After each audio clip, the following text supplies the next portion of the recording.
Plaisir, c'est un projet montérégien en saines habitudes de vie qui a été réalisé en partenariat par les 3 conférences régionales des élus de la Montérégie avec le regroupement des centres de la petite enfance de la Montérégie, Équiterre et Extenso.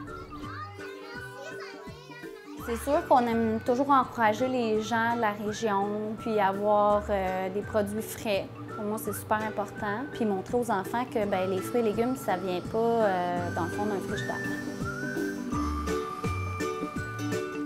On fait l'agriculture biologique sur 25 acres et on cultive environ 72 variétés de légumes différents. Ça fait maintenant 5 ans, au moins 5 à 6 ans qu'on participe avec différentes CPE, autant à Montréal qu'en Montérégie pour les fournir.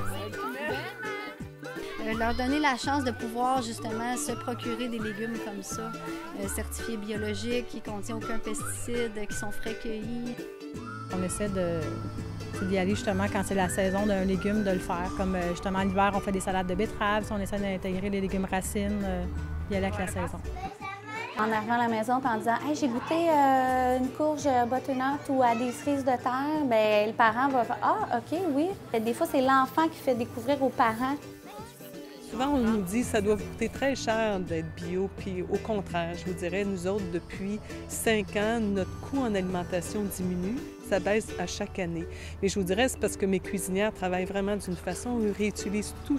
Si on reçoit une grosse boîte de tomates bio, bien, ils vont l'utiliser pour manger, mais ils vont l'utiliser pour faire du jus. Puis la pulpe des tomates, ils vont l'utiliser pour faire leurs biscottes maison.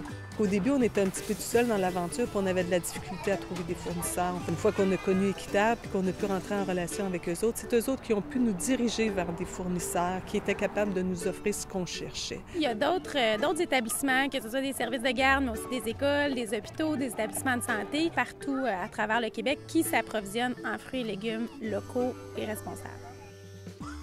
On espère vraiment que des exemples comme ces 2 services de garde-là puissent en inspirer d'autres établissements à emboîter le pas, puis pour vraiment créer, dans le fond, un réel mouvement. Un mouvement qui, nous, on espère, produira à terme des changements qui sont structurants, puis qui vont éventuellement aussi déboucher sur des politiques d'approvisionnement local pour tous les établissements du Québec.